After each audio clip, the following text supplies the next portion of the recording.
بسم الله الرحمن الرحيم. رب اشرح لي صدري ويسر لي أمري واحلل عقدة من لساني يفقهوا قولي. حبايبنا طلبة سنة أولى، أخباركم إيه؟ يا رب نكون بنذاكر، امتحاننا خلاص كلها أسبوعين ثلاثة والترم هيخلص زي الفل. فننجز بقى كده عشان اللي فات ده كله نعرف نعوضه بقى في الأسبوعين ثلاثة اللي جينا، الله يبارك لكم. أنت طبعا بتدور عليها قدام منك على شاشة التاب أو شاشة التليفون بتاعتك، مش هتلاقيني. يعني أنا مش هظهر لك خالص في الفيديو دوت، وحاجة برضه مصلحة إن جت لي الحق يعني. يعني هو ده اللي ايه، تفضل مركز معانا يا معلم. المشكله بس اللي اللاب اسف بتاع زياد اللي بيعمل عليه الشغل بتاعه في مشكله يا شباب. فعشان كده الفيديو هينزل لسيادتك من غير ما يتمنتج بعبله. واحنا بقى وحظنا يا رب يسترها معانا كده، ما نقولش اي كلمه كده ولا كده ولا حاجه كده ولا كده تتقفش علينا. فالفيديو ده يا معلم نازل لك من غير مونتاج. بس الفيديو دوت مهم جدا جدا جدا جدا، وبرضه هاكد تاني، اما اتفرج عليه تكون اتفرجت على الفيديو بتاع التقسيم الرباعي للقضيه البسيطه. قلت لك عليه الكلام دوت، وقلت لك كل الطلبه بتاعتنا، لان برضه يا باشا شغل النهارده مبني برضه على انك تبقى عارف انواع القضايا ايه. ماشي يا معلم. بص يا باشا، درس النهارده درس اسمه الاستدلال المباشر،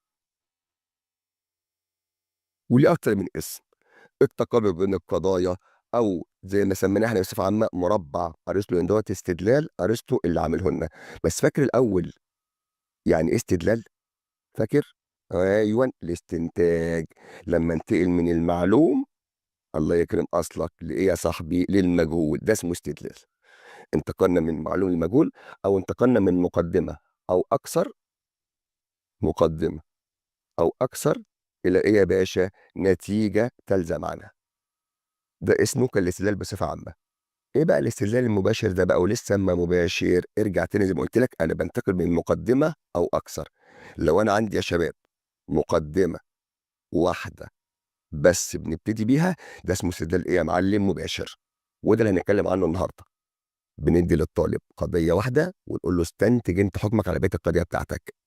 ده نوع من العلاقات والتقابل اللي ما بين القضايا الاربع قضايا بتوعك: الكليه الموجبه والكليه السالبه والجزئيه الموجبه والجزئيه السالبه. قلت لك الشغل كله عليها يا معلم.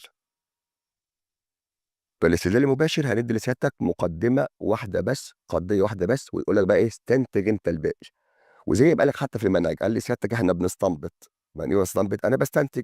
ده حتى معناه صدق او كذب قضيه معينه، حكم على قضيه معينه من خلال صدق او قضيه اخرى. دي القضيه اللي انا هديها لك، دي المقدمه اللي هديها لسيادتك. وسيادتك بقى يا معلم هتستنتج ايه يا باشا؟ النتيجه، حكمك على القضيه الثانيه. بس بشرط تكون القضيه دي خد بالك تتفق في الموضوع والمحمول، موضوعها واحد محمولها واحد. وعكس بعض بقى في الكم، في الكيف، في الاتنين مع بعضهم. المهم يا معلم اللي انت بتستنتج حكمك على قضيه على قضيه من قضيه اخرى. طب انا هستنتج ازاي يا عم شريف؟ يعني برضه ما تقلقش، كله هيجي لك بهدوء. انا هستنتج حسب قواعد اسمها قواعد ايه يا باشا؟ التقابل بين القضايا، القوانين اللي ارسطو عاملها لنا. ما ارسطو برضه ريحنا، قال لك كل قضيتين بينهم علاقه معينه، بينهم تقابل معين. هقول لك عليه كل حاجه بالتفصيل، انت بس ركز معايا واحده واحده. يبقى انا هنديك قضيه واحده بس في السؤال، وقول له بقى يا باشا استنتج انت بقى القضيه اللي نسالك فيها بقى ايه؟ بقى اي حكم من الاحكام اللي ارسطو هيتكلم عنها. ارسطو راح عامل ايه بقى يا معلم؟ عشان كده استنى حتى مربع ارسطو. ارسطو رسم مربع زي اللي انت شايفه دوت. الرسمه دي يا باشا لازم تعرفها كويس جدا جدا جدا. وعندي الاربع قضايا بتوعنا مش هحلك منهم: الكاف ميم كليه موجبه، كليه سالبه، جزئيه موجبه، جزئيه سالبه، الاربع قضايا بتوعنا. بص يا غالي، ادي المربع قدام منك ويا حبيبي، اداك اربع زوايا على المربع، كل زاويه محطوط فيها قضيه معينه. وما ينفعش تهبد وتقول لي حط القضيه ديت مكان دي على مزاجي، لا، ارسطو لسيادتك اللي انا اقوله لك التزم بيه. ماشي يا معلم. فين بقى شكل القضيه يمثل على المربع؟ بص يا ابن عمي، ميزه ارسطو برضه خد بالك اللي هو احتفظ لكل القضايا بالمقام بتاعها. هو مين اكبر يا باشا؟ الكليات ولا الجزئيات؟ الكليات. قال لك يبقى الكليات تتحط فوق، بمعنى كاف ميم مكانها هنا وما ينفعش تتغير. كاف سين قدام منها وما ينفعش تتغير. ادي الكليات مكانهم هنا في اللي فوق. طب الجزئيات تحت منهم يا معلم، وكل واحده تحت منها بنتها عشان ما تتوهش منها. ما احنا في مولد. ازاي يا عم شريف؟ تحت هنا ج م ج س. الترتيب ده يا شباب ما ينفعش يتغير. الترتيب دوت هيفيدك انك تعرف تحل قضيه كويسه جدا في المربع. هنحله دلوقتي مع سيادتك. الكليات فوق، الجزئيات تحت، الموجب على اليمين والسالب على الشمال. فقلت لك ازاي في السنتر السالب على الشمال، ايوه السالب بتاعنا على الشمال. ادي الاربع قضايا بتوعي يا باشا. كل قضيتين بينهم نوع من انواع التقابل. ارسطو حدده وفرضه علينا وانا ملتزم بكلام ارسطو. ماشي يا معلم. بص، الكليه الموجبه والكليه السالبه بينهم نوع اسمه التقابل بالتضاد. التضاد ما بين الكليات بس، كليه موجبه وكليه سالبه، التضاد. طب فوق التضاد تحت هنا اسمه ايه بقى من الجزئيات بقى؟ قال لك هيسميه دخول تحت التضاد، وممكن يسمى تحت التضاد على طول. ففوق تضاد بين كليات، تحت يا باشا تحت تضاد بين الجزئيات. حلو الكلام. الرسمه دي ثابته ما تتغيرش. طب كل واحده وبنتها يا عم شريف دول بقى، قال لك دي داخله تحت دي فهنسميها التداخل. رايق ارسطو، اه والله. واحنا ندرس ودي برضو ما ده زي ده بالظبط، سماه التداخل.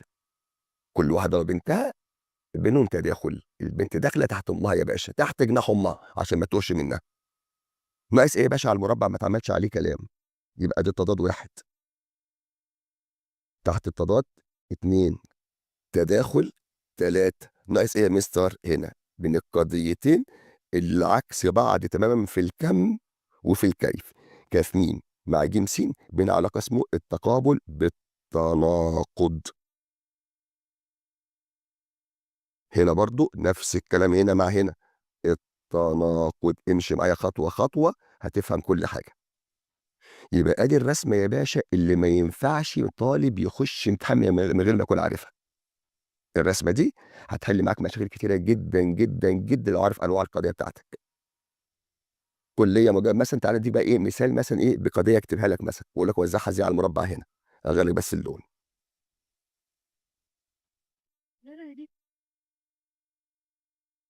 اللي جرى. طب خلاص خلينا زي ما احنا. الكليه الموجبه قال لك مثلا كل العرب احرار. الكليه الموجبه. طب الكليه السلبيه بتاعتها هنا نكتبها ازاي يا مستر؟ كل العرب نفس الموضوع ليسوا احرار. ممكن اقول لا عربي حر عادي، مكون مفرد لجامع عادي، بس ما غيرش في الكلام. العرب العرب، احرار احرار. جزئيه موجبه بعض العرب احرار. جزئيه سالبه بعض العرب ليسوا احرار. ده رسمه المربع وتوزيع القضايا على المربع. وما ينفعش تهبط او تهبط وتقول انا عايز احط الجزئيه فوق والكليه تحت، مش على مزاجنا. الكليات فوق، الجزئيات تحت. موجب على اليمين، سالب على ايدنا الشمال. واعرف كل قاعدتين بينهم ايه؟ الكليات تضاد. دي حكم هقول لك دلوقتي حالا. الجزئيات تحت التضاد. البنت وامها تداخل. اللي مش طايقين بعض دولت تناقض. وتعالى اقول لك بقى يا باشا، الرسمه دي اللي انت عرفتها وثبت الفيديو واحفظها كويس وشوف التضاد فين، تحت التضاد فين، تداخل فين، ثبته كده. لا يا باشا دقيقه كده واحفظ الرسمه واعرف اماكن كل قضيه فين. وتعالى بقى يا باشا نحل على اسئله على الجزئيه بس بعد ما اكون عرفت كل قضيه مكانها فين. ثبت الفيديو كده دقيقه واعرف القضيه مكانها فين، وانا هستناك ما تقلقش ما تقلقش.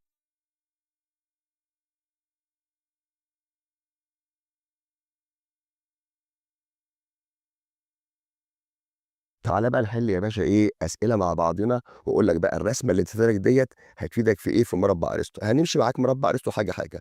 الاول توزيع القضيه على المربع، وبعد كده الاحكام كل حكم لوحده.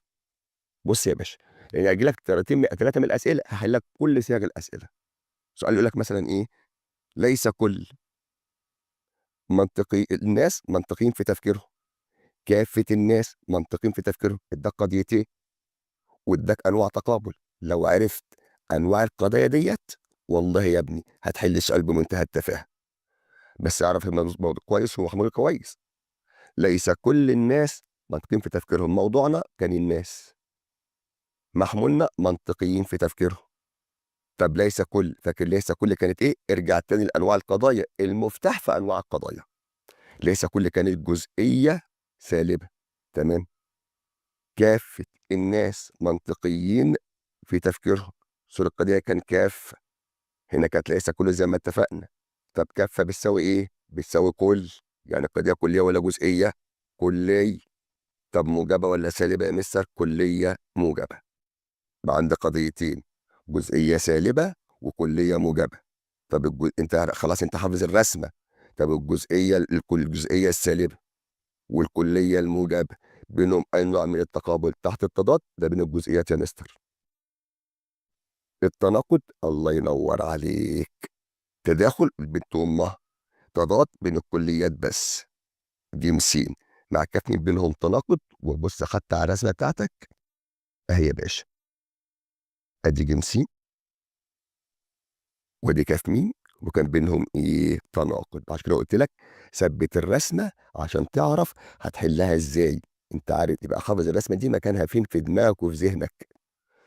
ادي يا باشا اول سؤال عندنا من انواع القضايا عرفنا نحله. الجزئيه السالبه مع الكليه الموجبه بينهم يا باشا ايه؟ تناقض. ماشي. تعال نشوف السؤال التاني ونكمل بقى اسئلتنا بنفس اللعبه. عرفت نوع القضايا هتحلها كويس جدا بمنتهى البساطه. الصيغه دي من الاسئله. بعد كده نقول لك الاحكام. بص يا عم، بين القضيتين لا شيء من الناس بجماد، ادي قضيه. طائفه من الانسان ليس بجماد، ادي قضيه تانية. اعرف نوعهم. لا شيء من الانسان بجماد، لا شيء من كليه سالبه. طائفه من بتساوي بعض. جزئي ليس بين موضوع ومحمول سالبه. بقى عندي قضيتين، كليه سالبه جزئيه سالبه. فاكر المربع اهو يا باشا على جنب اهو. كاف مين، كاف سي، جيم مين، جيم سين. اعملها حتى كده. انا عندي كاف سين هنا بين دولت. ايوه فاكر ده كان اسمه ايه؟ هل دوت كان اسمه تناقض؟ لا يا مستر، التناقض كان هنا. طب هل ده اسمه تضاد؟ لا يا مستر، التضاد كان فوق بين الكليات. هل ده اسمه تحت التضاد؟ تحت التضاد يا مستر كان ما بين الجزئيات. شفت بقى ازاي الرسمه؟ رجعت تاني للرسمه. بين الكليه السالبه والجزئيه السالبه.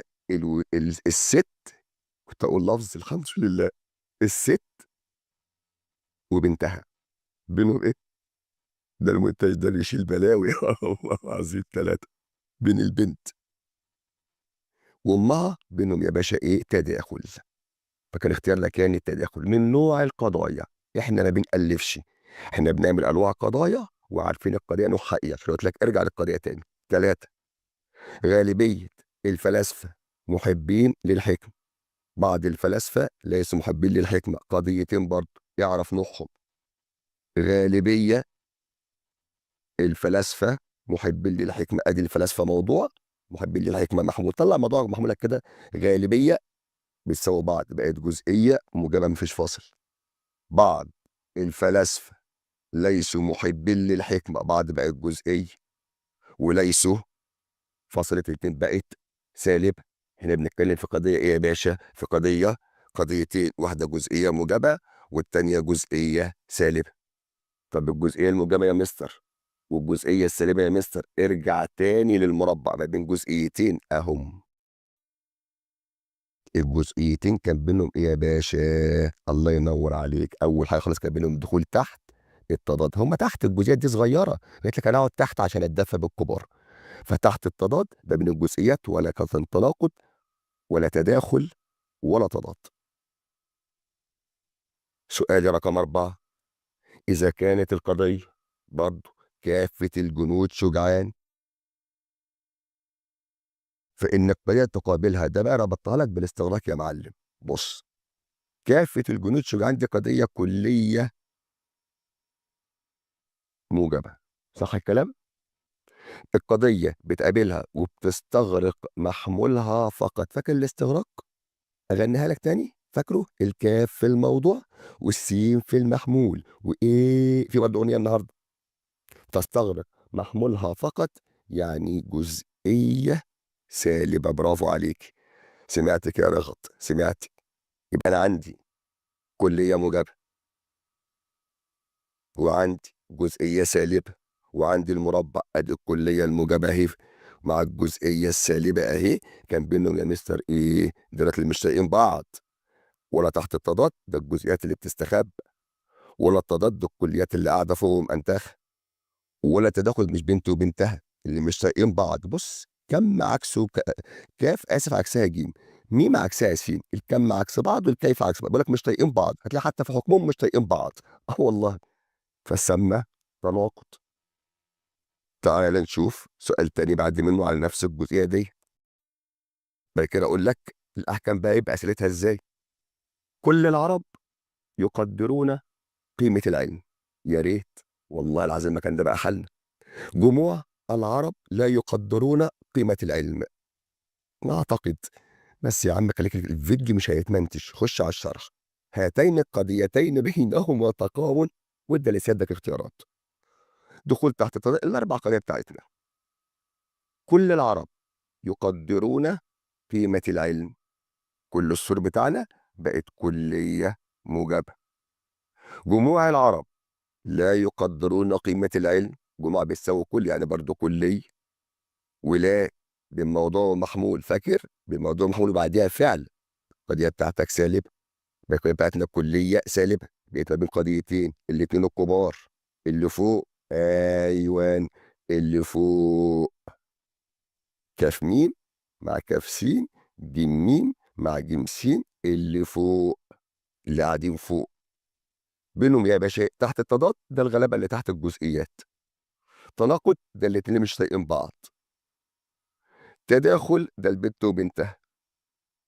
بت وامها، انا ايه البت وبنتها دي؟ يا عم ركز بقى، البت وامها.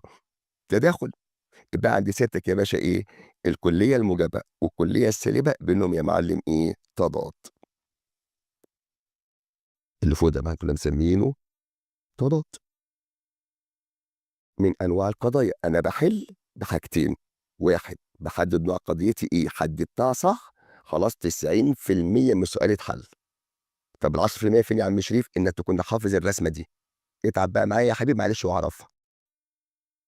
الرسمه ديت اخر سؤال في الجزئيه دي. يبقى كده نخش بقى ايه على الاحكام. كل الطلاب حاضرون، بعض الطلاب ليسوا غائبون، بينهما واداك اختيارات. كل الطلاب حاضرون كليه موجبه. بعض الطلاب ليسوا غائبون جزئيه سالبه. كليه موجبه جزئيه سالبه، يعني بينها تقابل بالتناقض. يقول لك لا استنى استنى، هنا بقى ما يضحكش عليك. بص يا حبيبي، هنا جبت لك في المحمول حاضرون. هنا جبت في المحمول كلمة تانية غائبون. غيرنا في المحمول في تعريف المربع نفسه. قال لي سيادتك القضايا لازم تتفق مع بعض في الموضوع وفي المحمول. لكن لو جاب لك قضيتين زي كده ابن اللئيمة في الامتحان مثلا ممكن يعملها معاك. لو غير في الموضوع، غير في المحمول، واداك اختيارات لا تقابل بينهما. اوعى يضحك عليك ساعتها بانواع قضايا. انواع قضايا وموضوع ومحمول وزي بعضهم. ماشي يا حبيبي، ركز في دي قوي وخد بالك منها، لان احنا غيرنا هنا المحمول هنا. لو برضه هغير الموضوع برضه نفس اللعبه. يبقى ادي يا باشا شويه اسئله من خلال انت حلتهم من خلال حاجه واحده بس، انك عارف بس الرسمه. يعني شوف الرسمه حلت لك قد ايه يا باشا. عشان كده بقول لك احفظ الرسمه دي كويس، اتعب معايا واحفظها. ماشي يا غالي. وقلت لك حتى مش موضوع تفهمها حتى ايه زي ما قلت لك عليها. تعالى بقى للاحكام. اصلا بقى اوعى ايه بالراحه. اصلا بقى ازاي يا مستر؟ بص يا معلم، احنا قلنا اربع علاقات صح؟ التناقض والتضاد وتحت التضاد والتداخل. انا عايزك بس تتعب معايا حبتين وتحفظ بس الثلاث اربع جمل الصغنطاطين دولت. ويا عم ما تحفظهمش بطريقه الحراميه، اعرف تستخدمهم ازاي، عشان هي دي الاحكام بقى اللي هنطبقها دلوقتي. ركز هنا قوي بقى. إحنا فوق علمناك المربع شكله عامل إزاي وأشكال وتوزيع قضايا إزاي. هنا بقى الأحكام بتاعتنا عشان برضو أسئلتنا برضو هطبق لك عليها. التناقض اللي هم مش طايقين بعض دولت قال لك ده يا باشا لا يصدق القضيه بتاعته ولا بيصدقوا مع بعض ولا بيكذبوا مع بعض. هشرحها لك دلوقتي ايه معناها بس افهم الاول. لا يصدقان معا لا يكذبان معا، العكس، عكس بعض في كل شيء. ادي التناقض. طب التضاد، هات نص التناقض الاول، لا يصدقان معا، وغير بقى هنا وقد يكذبان. هقول لك ايه معناها برضو دلوقتي. الاول اعرف احكام عشان ده هتطبق بيها. يبقى التناقض لا, لا ولا، لا ولا بيصدقوا مع بعض ولا بيكذبوا مع بعض، لا يصدقان معا لا يكذبان معا. طب التضاد، النص الاول من التناقض زي ما قلت لك لا يصدقان وقد يكذبان. طب تحت التضاد اعكس اللي قلته في التضاد. مش انت قلت في التضاد لا يصدقان وقد يكذبان، اعكسه يا معلم، لا يكذبان وقد يصدقان. طبعا انا دلوقتي عارف انت قاعد بطيخه مش فاهم ايه الكلام ده كله والكلام ده كله هبسطه لك دلوقتي. الاول الكلام ده لازم يكون في ذهنك. لا يصدقان معا ولا يكذبان، ادي تناقض. تضاد لا يصدقان وقد يكذبان، نص التناقض الاول.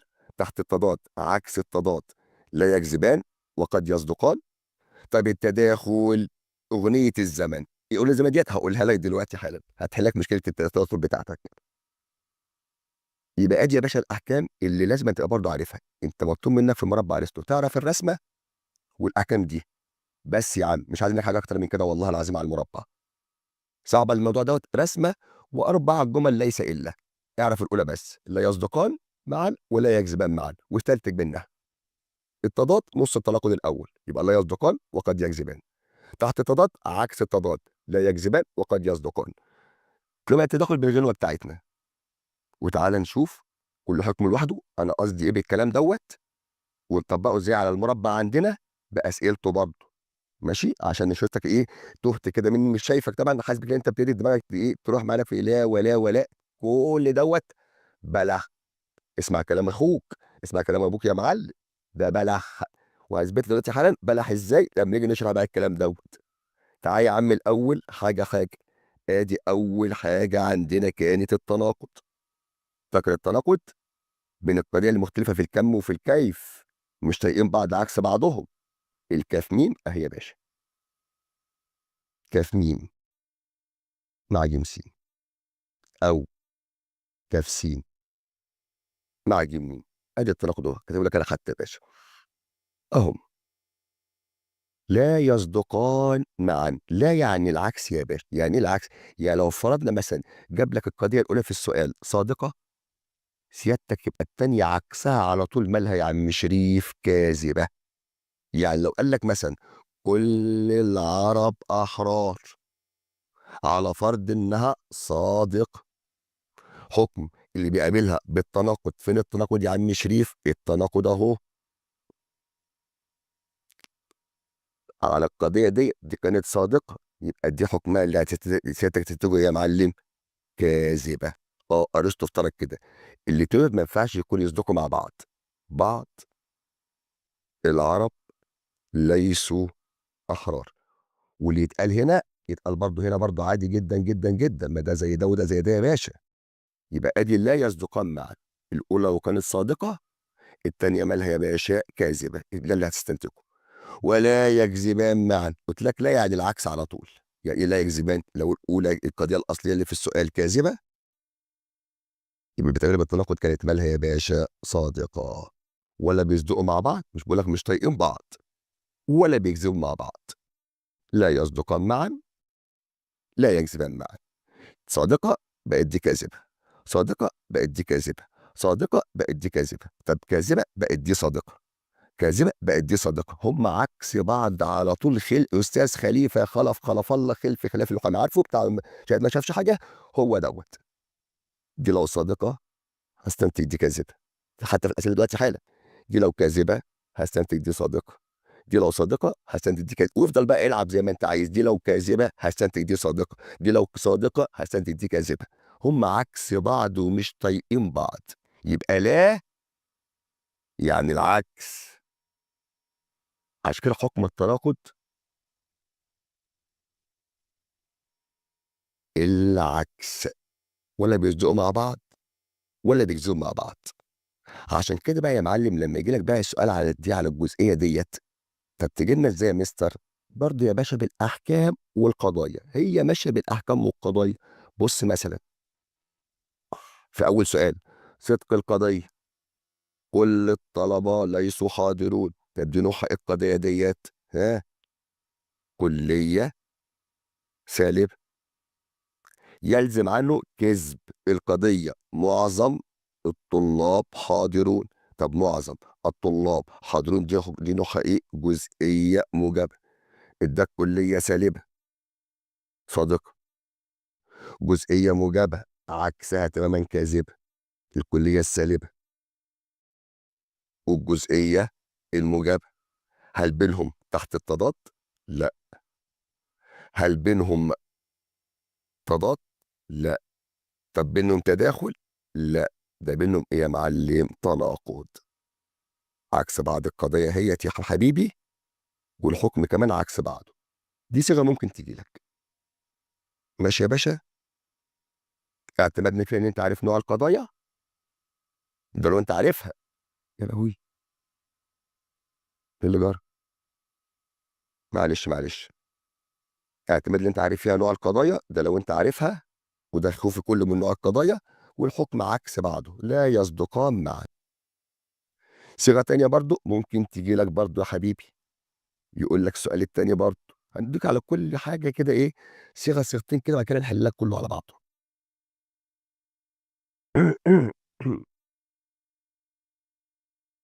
اذا صدقت القضيه كافه العلماء مبدعون، القضيه بتعملها بالتناقض هي، صلي على الحبيب قلبك يطيب، اعرف لو القضيه هتحلها كافه العلماء مبدعون، كانت كليه موجبه وكانت صادقه.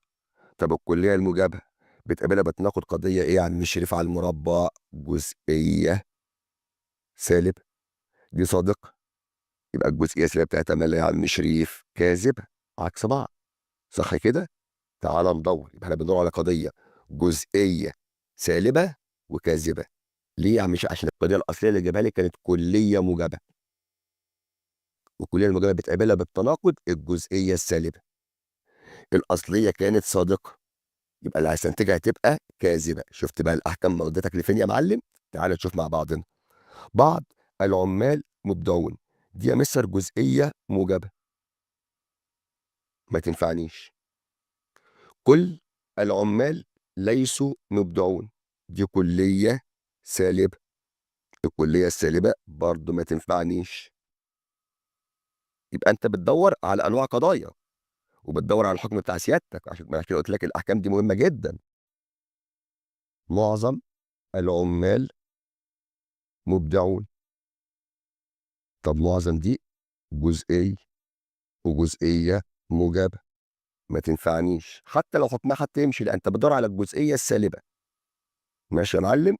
انت بص يا باشا، غالبيه العمال ليسوا مبدعون، غالبيه بقت جزئيه، ليسوا فصلت موضوع المحمول بقت سالبه، هتلف وتدور وترجع للقضيه الاصليه. كافه العمال مبدعون وترجع عليها الشغل. ولما تكون عارف نوع القضيه ايه من خلال فهمك للفيديو بتاع انواع القضايا. فالقضيه كانت تنفع عندي اللي كانت ج س كاذبه، كانت رقم يا معلم رقم د، لان لو قلت لك في التناقض لا يصدقان معا ولا يكذبان معا. يبقى يا باشا احنا من خلال الحكم بتاعنا عرفنا ان ايه نحل اسئلتنا، ولا بيصدقوا مع بعض ولا بيكذبوا مع بعض. هم مش طايقين بعض، هم عكس بعض تماما في كل شيء، لان لا معناها العكس. وهتنسى دي بقى عشان هحتاجها كمان شويه في لا يصدقان ولا يكذبان الكلام دوت. ادي يا باشا التناقض، مش بايه سؤالين كده عليه.